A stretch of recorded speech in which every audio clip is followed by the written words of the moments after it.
हम एस्ट्रोलॉजर के पास क्यों जाते हैं? जब आपकी सारी नॉलेज, आपका सारा तामझाम, जब सब फेल हो जाता है, लिटरली फेल हो जाता है।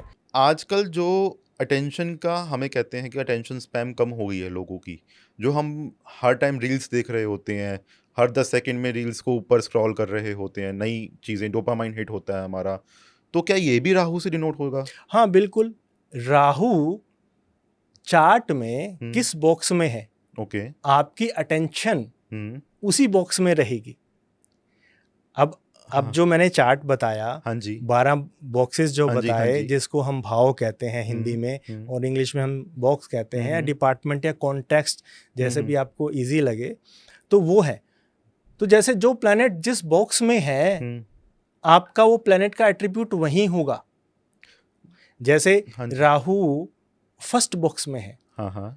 तो उस व्यक्ति की अटेंशन मतलब राहु, उस व्यक्ति की अटेंशन फर्स्ट बॉक्स यानी कि हमने जो बताया खुद का, में। ओके। तो खुद पे रहेगी।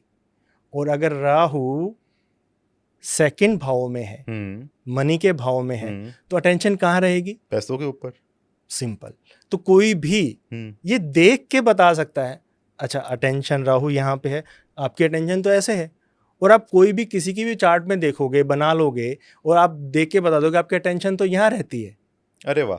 तो ये इसका मतलब आप ये कहना चाह रहे हो, जो मैं समझ पाया, कि राहु जैसे किसी के सेकंड बॉक्स में है, तो वो मनी से रिलेटेड ज़्यादा टॉपिक्स पे अटेंशन उसकी जाएगी, लीड करना चाहेगा। तो किसी का भी अगर मैं इंस्टाग्राम खोल लूँ, हाँ, यहाँ पर किसी हाँ, का भी इंस्टाग्राम खोल लेता हूँ, हाँ, और उसका देखूं कि उसकी रील सजेशंस क्या हैं, क्योंकि वो एल्गोरिथम आपको प्रोवाइड कर रही है, जी तो जो उसके रील्स के सजेशंस आ रहे हैं, या फिर यूट्यूब का जो होम पेज है, जी, तो बेसिकली उस चीज से रिलेटेड आपका अपने आप ही डिनोट हो जाएगा कि राहु कौन से बॉक्स में बैठा है। बिल्कुल सही। अरे वाह, ये तो बिल्कुल मैपिंग हो सही। गई पूरी ये कंप्लीटली। मैपिंग है, ओह वाह। यही मैजिक है, ये सीखने का। और ये बहुत आसान है, एक सिंपल से लॉजिक है, सिंपल लॉजिक है। आप उनको एक बार पकड़ोगे, उसके लिए जरूरी क्या है, आपको जो बेसिक कीवर्ड होते हैं, जैसे मैंने बताए, जैसे राहु क्या है, या कोई राशि का क्या है, उसका क्या बोलते हैं, या एट्रीब्यूट क्या है, या कोई भी हाउस है, उस हाउस का एट्रीब्यूट क्या है, तो ये इजीली मैप हो जाता है।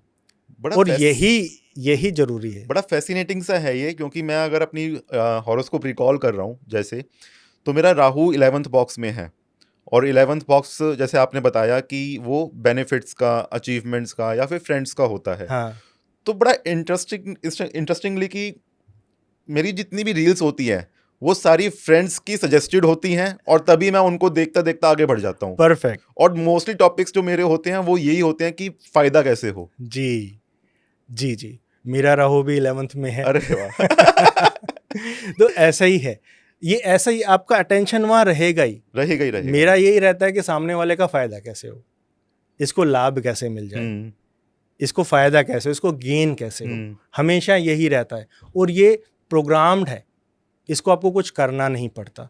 तो ये जो खजाना है, इसको यूटिलाइज करना चाहिए। तो हम ये इंसाइट देते हैं कि आपके जो खजाने हैं आप यूज नहीं कर रहे हो। बाहर पैसों का समंदर है, आप चमचे लेके आपकी बाल्टी भर रहे हो। बिल्कुल ठीक। तो ये बात है, बिल्कुल ठीक बात है। तो इससे मतलब सब कुछ आप अपने आप ही मैप कर सकते हो, भले ही आपका टाइम है या नहीं है, बट विद प्रैक्टिस आप अपनी पैटर्न्स को रिकॉग्नाइज करके इस चीज़ को मैप कर सकते हो कि आपका कौन सा प्लेनेट किस बॉक्स में बैठा है। बहुत ही फैसिनेटिंग है ये, बहुत ही फैसिनेटिंग है। और एक बार आप एस्ट्रोलॉजी पढ़ने लग जाते हो तो फिर ये छूटता नहीं है। मेरे गुरु ने मुझे बताया था कि अफीम की तरह है, एक बार लत लग गई लाइफ टाइम नहीं छूटेगा। ये छूटेगा नहीं, क्योंकि इंटरेस्टिंग इतना है। और एस्ट्रोलॉजी ही एक ऐसा सब्जेक्ट है जहाँ पे आप कोई भी क्वेश्चन का आंसर ले सकते हो। राइट। ऐसा और कोई साइंस नहीं है। ओके। तो सर ये एस्ट्रोलॉजी बेसिकली कहाँ से आई, ये शब्द का मतलब क्या है, और हम अपने बर्थ टाइम की ही जन्मपत्री क्यों बनाते हैं? हाँ, ज्योतिष है ज्योति ईश, ईश्वरीय प्रज्ञा। ओके। हम एस्ट्रोलॉजर के पास क्यों जाते हैं? जब आपकी सारी नॉलेज, आपका सारा तामझाम, जब सब फेल हो जाता है, लिटरली फेल हो जाता है, तब आप किसी ज्योतिष के पास जाते हो कि बताइए कि भाई साहब क्या चल रहा है, क्या हो रहा है।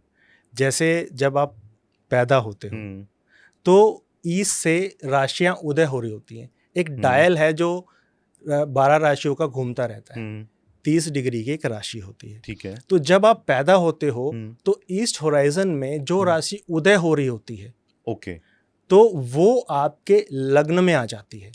वो एक स्नैपशॉट खींचता है कि उस वक्त जब आप पैदा हुए, जब आप अवतरित हुए इस पृथ्वी पर, तो सूर्य कौन सी राशि में कितनी डिग्री पे था। तो ये उस आकाशीय समीकरण का एक स्नैपशॉट है, एक स्नैपशॉट मिल जाता है हमें। ओके, तो उसको लेके हम आगे क्या करना चाहिए, कैसे करना चाहिए, ये सारा बताते हैं। ओके, कि जैसे पैसा कैसे आएगा सिर्फ ज्योतिष बता सकता है, हेल्थ कैसे ठीक होगी ज्योतिष बता सकता है, गेन कैसे होगा ज्योतिष बता सकता है। और बहुत इजी है, कोई भी इसको सीख सकता है।